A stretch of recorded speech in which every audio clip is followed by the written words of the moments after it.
Hello, hello, hello.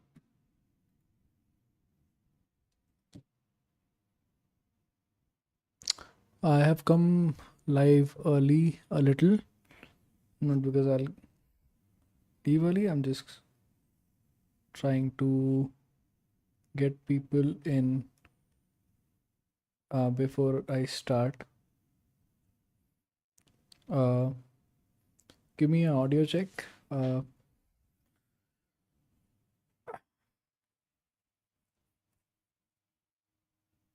Can you hear me? All right. There's no certain way of checking audio. Oh, there is actually.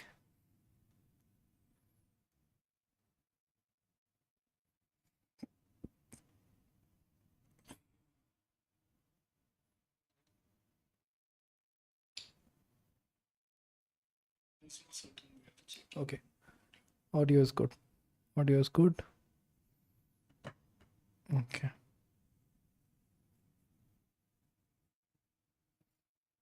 And you are not able to see the graphic also. So I'll just shift graphic a little to the side. This should be better. I hope so.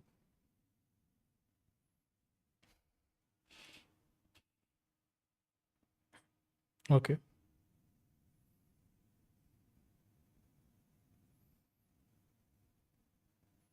नहीं अभी भी नहीं है.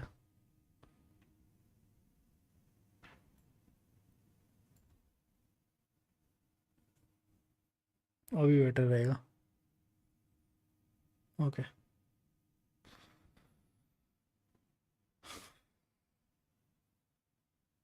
Yep. We have 2 more minutes to start the stream.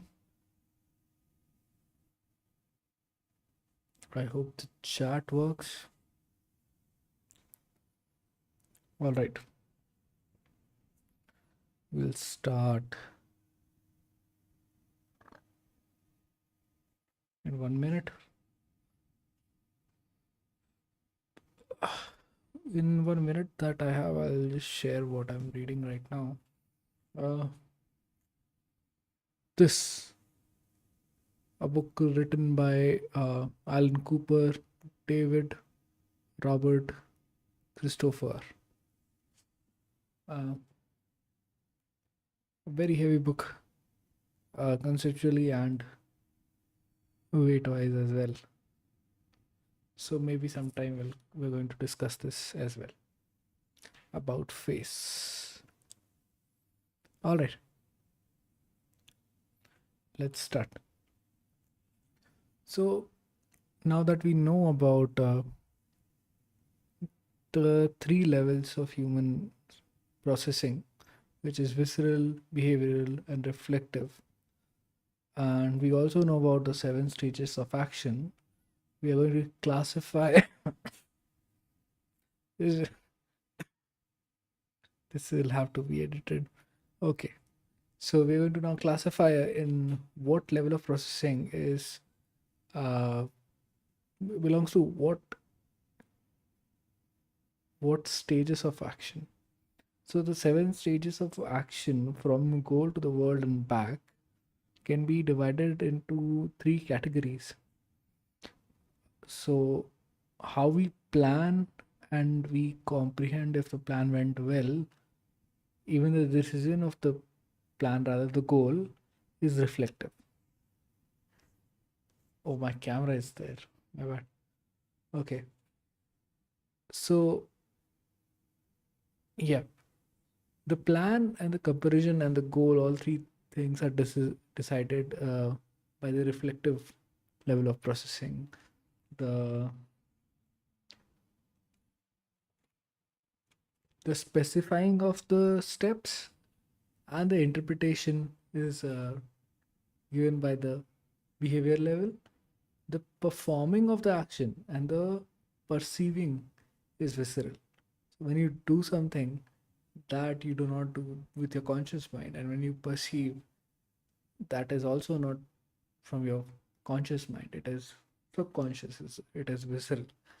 To know more about how it is, visceral, what is behavioral, and what is reflective, you have to go watch the last stream. Yeah. So the seven stage of action can easily be divided into reflective, behavioral, and visceral. Imagine the world like I have drawn here into a globe, and your goal being high up in the sky. And the farther you go from your world towards your goal, the higher level of your brain you are tapping into. So the highest level, closer to the sun, is the planning and the comparison and the goal, which is needs higher level of your processing, is which is the reflective level. So, and the intermediate is the behavioral, which is specifying and interpreting, is behavioral, and which is closer to the world, which is visceral, is the performance and the perceiving of the world.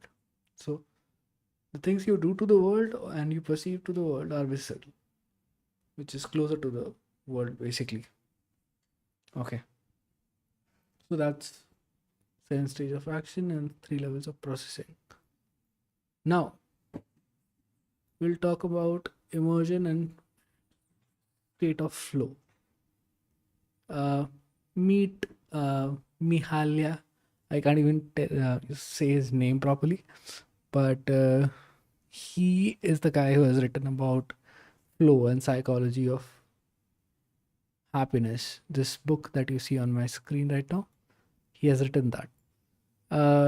Yeah. So apart from looking like a Spider-Man villain and his Uncle Ben at the same time, he has also created this theory about, uh, if you can see this graph, you'll be able to see you know the relationship between the difficulty of the task and the excitement about it, or your engagement with it.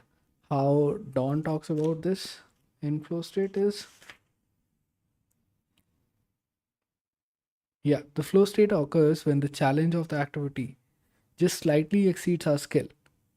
So full attention is continuously required. Flow requires that the activity be neither too easy nor too difficult, related to our level of skill. The constant tension, coupled with continuous progress and success, can be engaging.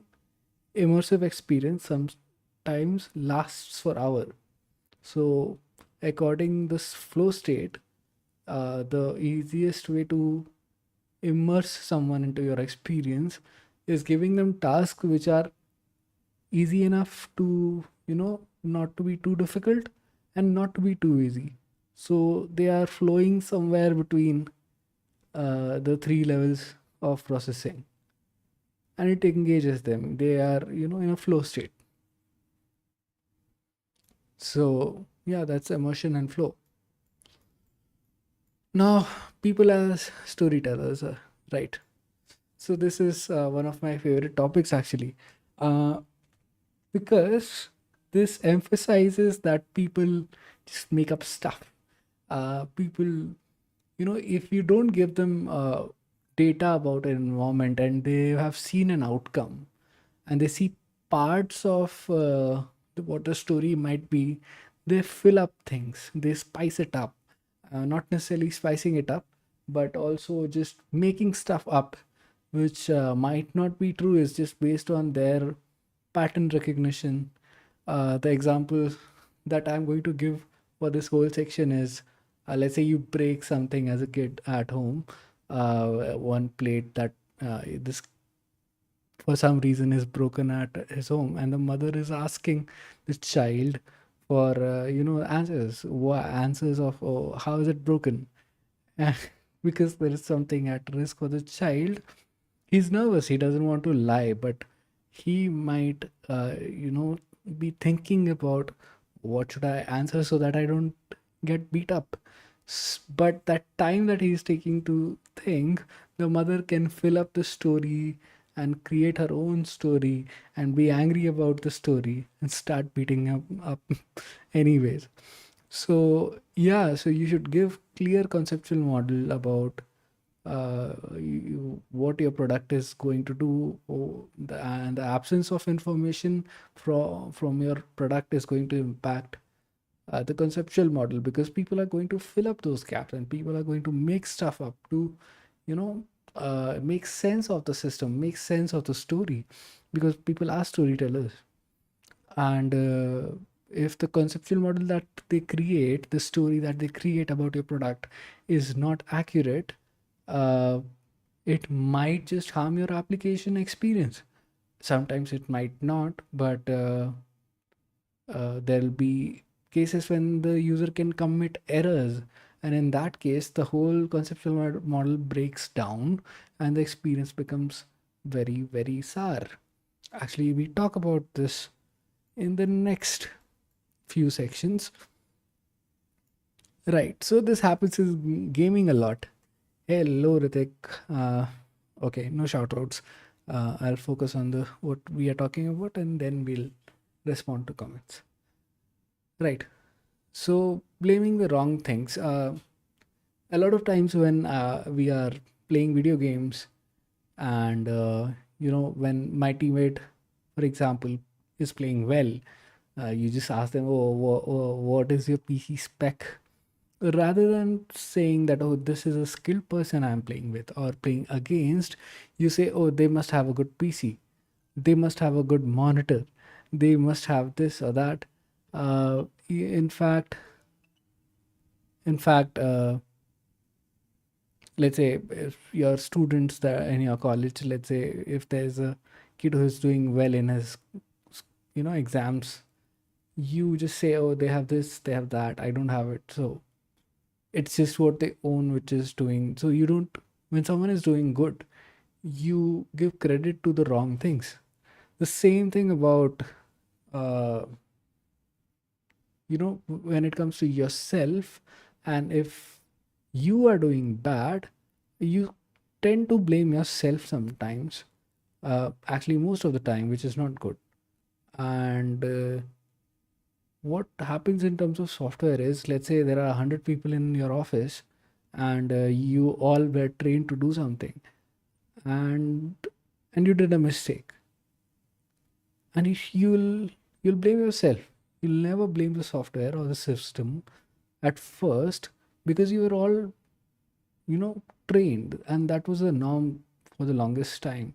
And people have started changing this, but for the longest time, even if you go to a lower level of skill, people who are trained to do certain stuff, whenever they do a mistake, whenever there is an error, they tend to blame it on themselves, or people blame it on them, which is not right. Just because you were trained doesn't mean the application cannot be also wrong. So blaming the wrong thing or giving credit to the wrong thing is also something you should think about. Now, learned helplessness is a trap that you can get in. So the example that is given in this book is about phobia of mathematics, and I think a lot of people will relate to this example. Actually, I can't, honestly. Okay, so let's say you do something here, for example, math, and you start with the presumption. Let's say that, oh, I'm not that good at maths, or math is not for me. Then you go do maths, and when you have problem solving a certain question, you just say, oh, maths is hard, and then you kind of give up. And the next time you go to solve maths, you're going with a presumption that you're bad at maths. So you're setting up yourself for failure, because you don't even give your full efforts the second time around. And this kind of becomes a helplessness cycle, and this is called learned helplessness. It's a trap where you kind of make yourself believe that you're bad at something. Okay. Yep. So, right.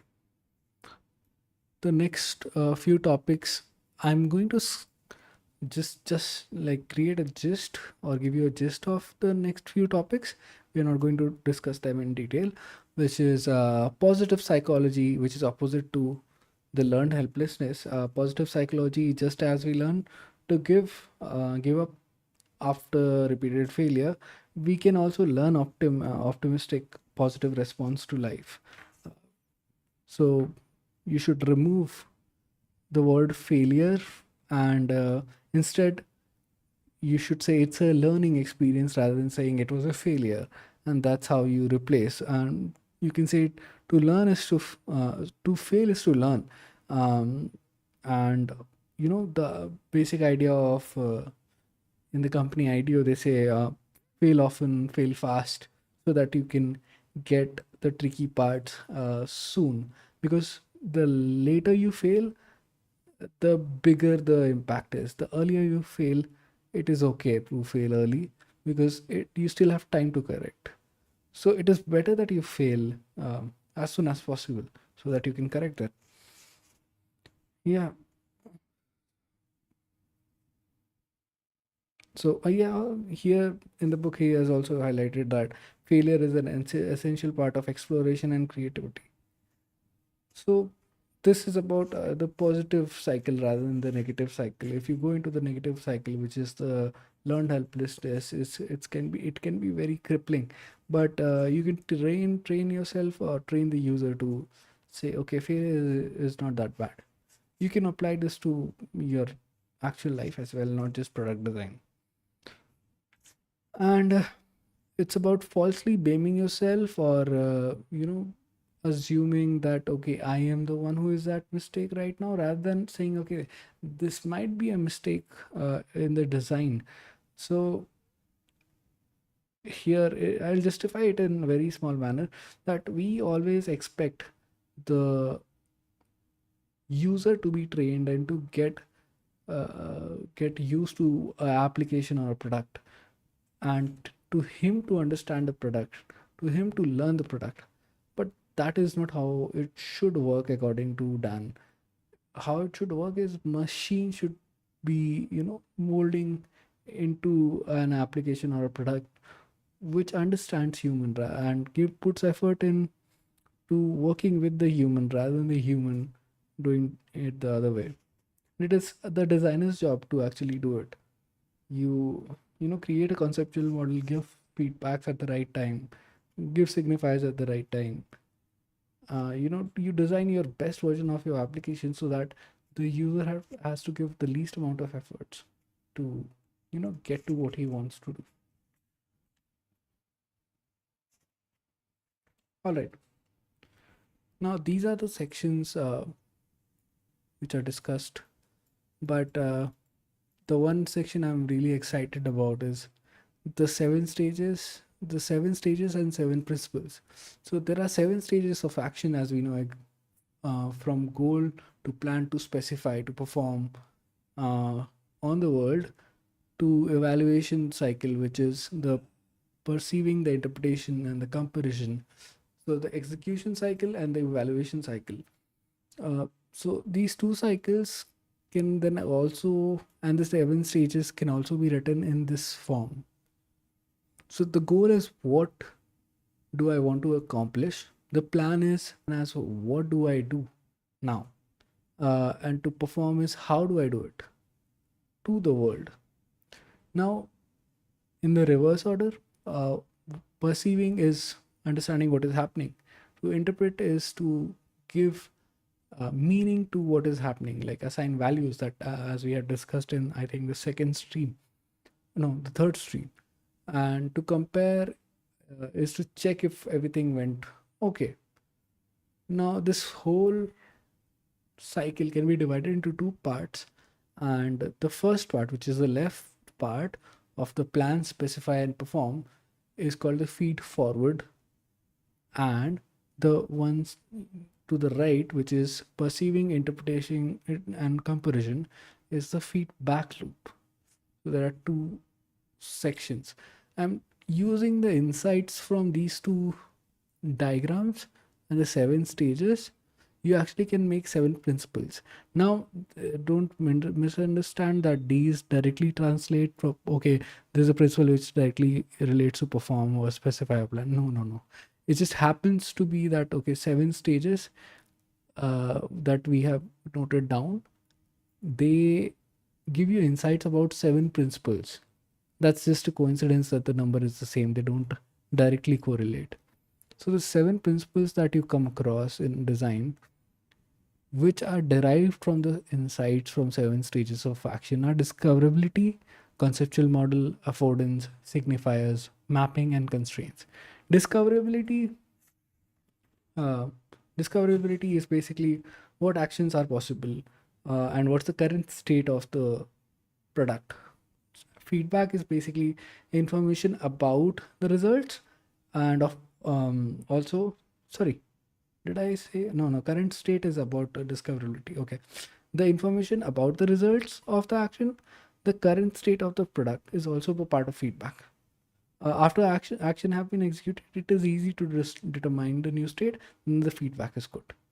The conceptual model is basically the complete understanding of the system, and you feel in control once you understand the whole system, and that's the point of conceptual model. Then you have affordance, which is basically the proper affordance that gives you, you know, what could be the desired action here. Like, what am I, what am I be able to do here? Is that even correct English? I don't know, but yeah, uh, it makes your action possible. It makes it possible that your desire can be accomplished. So that is affordance. Signifier is the, it tells you about the presence of affordance, right? So it helps you in discovering the affordance and gives you a clear uh, feedback. That is also part of signifier. So to have a proper clear signifier, sorry, feedback, you also need signifiers. So this discovery part, which is the first part maybe, and the feedback, the whole feedback has to be done using signifiers. The mapping is the relationship between action and control. That's very clear. Uh, what am I going to click and what happens? That is mapping. Constraints are basically the social, the logical, the semantic, the societal constraints, and they guide the actions and interpretations. In lack of constraints, you can basically misunderstand the result and the actions. So that's why the constraints are important. So these are 7 principles. Now, there's one sentence that I really like, which is basically the end of the chapter, which is good design requires consideration of entire system to ensure that requirements, intentions, and desire at each stage are faithfully understood and respected at all other stages. So yeah, that is the end of the chapter. All right, so let's talk about this now. Think everybody in the chat. I think I see 2 people in the chat. Uh, do you want to have any clarifications or any questions?